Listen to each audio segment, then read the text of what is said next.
నమో శ్రీనివాసాయ నమః. నమో వెంకటేశాయ నమః. అందరికీ నమస్కారం అండి. ప్రతిరోజు రాశి ఫలితాలు తెలుసుకోవడానికి ఇంకా మన ఛానల్ సబ్స్క్రైబ్ చేసుకోకపోతే ప్లీజ్ సబ్స్క్రైబ్ చేసుకోండి. లైక్ చేసి మీ పూర్తి సపోర్టు మన శ్రీనివాస ఛానల్కి ఇవ్వండి. ఈ రోజు రాశి ఫలితాల్లో గోచార్య రీత్యా తులా రాశి వారు ఎటువంటి శుభ అశుభ ఫలితాలను పొందుతారో తెలుసుకోవడానికి మన వీడియోని మిస్ అవ్వకుండా చివరి వరకు చూడండి. ఈ రాశి వారికి రేపటి నుంచి అదృష్టం తలుపు తట్టబోతుంది. మీకు ఏ విధంగా ఎవరి వల్ల అదృష్టం కలిసి రాబోతుందో, దేని వల్ల చిన్న చిన్న సమస్యలు రాబోతున్నాయో వివరంగా తెలుసుకుందామండి. స్త్రీ సౌఖ్యం కలదు.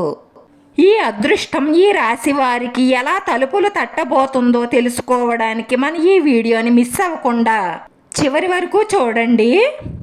ముఖ్యమైన గ్రహ సంచారం పరిశీలించినట్లయితే ఈ రాశి వారికి లాభస్థానంలో శనీశ్వరుడు సంచరిస్తున్నారు.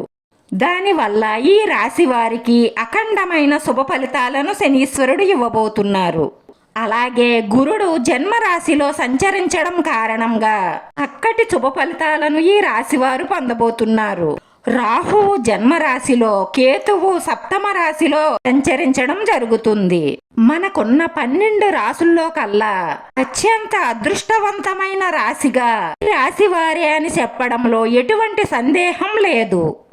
సహజంగానే ఈ రాశి వారికి మొండి పట్టుదల, ధైర్యం, వెనక ముందు ఆలోచించకుండా ముందుకు వెళ్ళగలిగే శక్తి సామర్థ్యాలు, నిరంతరం కష్టపడే బుద్ధిబలం, మనోబలం, శారీరక బలం అన్నీ కలిగి ఉంటారు ఈ రాశివారు.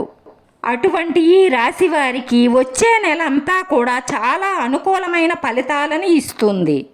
అత్యంత ముఖ్యమైన శని, గురు గ్రహాలు అనుకూలంగా ఉండడం కారణంగా మరి ఇబ్బంది పెట్టేది ఎవరు అంటే లగ్నంలో ఉన్న రాహువు, సప్తంలో ఉన్న కేతువు. అంటే జన్మస్థానంలో ఉన్నటువంటి రాహువు, సప్తమ స్థానంలో ఉన్నటువంటి కేతువు. ఈ రాహుకేతు ప్రభావం వల్ల కొన్ని ఇబ్బందులు ఎదుర్కొనే అవకాశాలు కూడా వీరికి కనిపిస్తున్నాయి.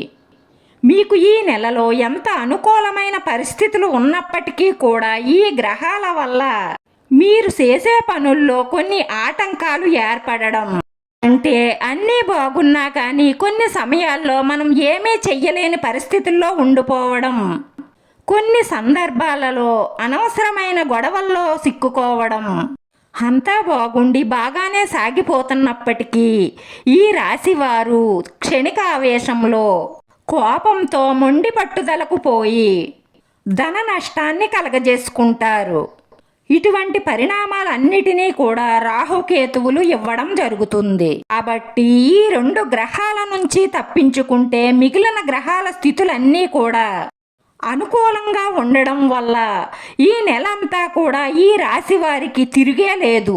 ఈ రాహుకేతువుల నుంచి తప్పించుకోవాలంటే మీకు నమ్మకం ఉంటే రాహుకేతువులకు సంబంధించి సర్పదోష శాంతి పరిహార క్రియను పాటించండి. అలాగే రాహు, కేతువు మీకు అనుకూలంగా మారడానికి సర్పగ్రహ ఆరాధన చెయ్యండి. అంటే మీ దగ్గరలో ఉన్న పుట్టలో పాలు పొయ్యడం, సుబ్రహ్మణ్యేశ్వర స్వామి ఆలయాలను సందర్శించడం, తగిన శాంతి పరిహార పూజలు చేసినట్లయితే ఈ రాశి వారికి ఉన్న కాస్త ఆటంకం కూడా తొలగిపోతుంది. రవి సంచార ప్రభావం కారణంగా ప్రతి విషయంలోనూ ముందుకు దూసుకుని పోతారు. మీ మాటే శిలాశాసనంగా, మీరు చెప్పిందే వేదవాకుగా సాగుతుంది. ఇటువంటి మంచి ప్రయోజనకరమైన మంచి ఫలితాలు వస్తున్న సమయంలో అనవసరమైనటువంటి ఇగోకి వెళ్ళి గొడవలు తెచ్చుకోవద్దు. పంతాలు పట్టింపులకి పోతే కొంత ధన నష్టం కలుగుతుంది. మరీ ముఖ్యంగా ఈ రాశివారు గుర్తుపెట్టుకోవలసిన విషయం ఏమిటి అంటే మీరు బాగా కోపాన్ని తగ్గించుకోవాలి. కోపంతో మీరు ఏం చేసినా నష్టమే కలుగుతుంది. మీరు ఈ స్వయంకృత అపరాధం చెయ్యకండి. బుధగ్రహ ప్రభావం వల్ల మీ వ్యాపార పెట్టుబడి నిమిత్తం కొంత రుణం చేయవలసి రావచ్చు. ఈ గ్రహ ప్రభావం వల్ల కొద్దిగా అనారోగ్య సమస్యలు వచ్చే అవకాశాలు కనిపిస్తున్నాయి. ఈ సమయంలో మీరు ఆదిత్య స్తోత్రం పారాయణం చేయడం వల్ల, సూర్య నమస్కారం చేసుకోవడం వల్ల, రవి అనుగ్రహం వల్ల ఈ కాస్త ఇబ్బందులు కూడా మీకు తొలగిపోతాయి.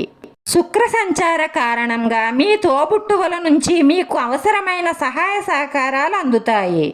మీరు ఎదగడానికి మీ తోబుట్టువులు కూడా కారణం అవుతారు. మరీ ముఖ్యంగా మీ జన్మ జాతక రీత్యా ఒక స్త్రీ వల్ల మీకు మంచి లాభం కలుగుతుంది. ఒక స్త్రీ వల్ల ఆర్థికంగాను మానసికంగాను శుక్రగ్రహ ప్రభావం కారణంగా ఒక స్త్రీ మూలంగా చాలా లాభాలను పొందుతారు.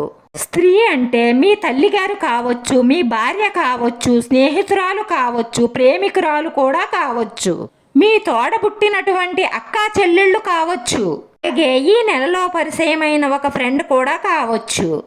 స్త్రీ యొక్క సంపూర్ణ సహాయ సహకారాలు మీకు ఈ నెలలో పుష్కలంగా లభిస్తాయి. మీ జాతకంలో ఈ గ్రహ సంచార కారణంగా మీరు మంచి మంచి నిర్ణయాలు తీసుకోవడం, తీసుకున్న నిర్ణయాలని అమలు చేసుకోవడం, అలాగే ఏ పనిలోనైనా సరే ముందుకు దూసుకుని వెళ్ళడమే కానీ వెనుతిరిగి చూసుకోవలసిన అవసరం రాదు. అంత అద్భుతంగా మీ కెరియర్ అనేది ముందుకు సాగుతుంది. ఐటీ రంగంలో, సాఫ్ట్వేర్ కంపెనీల్లో, విదేశాల్లో ఉన్నటువంటి వాళ్ళు, విదేశాలకు వెళ్ళాలనుకుంటున్న వాళ్ళు, వీసా గ్రీన్ కార్డు కోసం అప్లై చేసుకునే వాళ్ళు, వీళ్లకు సంబంధించినంత వరకు మాత్రం చాలా అద్భుతంగా ఉంటుంది. ప్రయత్నం చేసిందే తడవుగా మీకు ప్రయత్నాలన్నీ ఫలించే అవకాశాలు ఎక్కువగా కనిపిస్తున్నాయి. ఈ రాశిలో ఉన్న రాజకీయ నాయకులకైతే ఆడింది ఆటగా పాడింది పాటగా సాగుతుంది. పార్టీలో కానీ ప్రజల్లో కానీ మీ ఇమేజ్ అమాంతం పెరిగిపోతుంది. ఈ మాసం అంతా కూడా వృత్తి వ్యాపారాలు చేసేవారికి బాగా కలిసి వస్తుంది. చిన్న చిన్న విషయాల గురించి తీవ్రంగా ఆలోచించడం మానేయండి. ఈ నెలలో వాహనాలు కొనుగోలు చేసే అవకాశాలు ఎక్కువగా కనిపిస్తున్నాయి. మీ ప్రతి ప్రయాణం కూడా సక్సెస్ఫుల్గా సాగుతుంది. మీ అదృష్ట సంఖ్య 9. టోటల్ 9 వచ్చేలా చూసుకుంటే మీకు అది అదృష్టాన్ని తెచ్చిపెడుతుంది. మీరు ఆరాధించవలసిన దైవం సుబ్రహ్మణ్యేశ్వర స్వామి, ఆంజనేయ స్వామి. వారి నియమాలు పాటిస్తూ వీళ్ళిద్దరినీ దర్శనం చేసుకోవడం, ఆరాధన చేయడం వల్ల మీకున్న శత్రుబాధలు, రుణ బాధలు అన్నీ కూడా తీరిపోతాయి. వీడియో నచ్చితే లైక్ చేయండి. మీ లైక్ మాకు ఎంతో విలువైంది. మీరు లైక్ చేయడం వల్ల ఈ వీడియో కొంతమందికి చేరుతుంది. మన శ్రీ శ్రీనివాస ఛానల్ని ఆదరించండి. అందరికీ ధన్యవాదాలండి. నమో శ్రీనివాసాయ నమః, నమో వెంకటేశాయ నమః.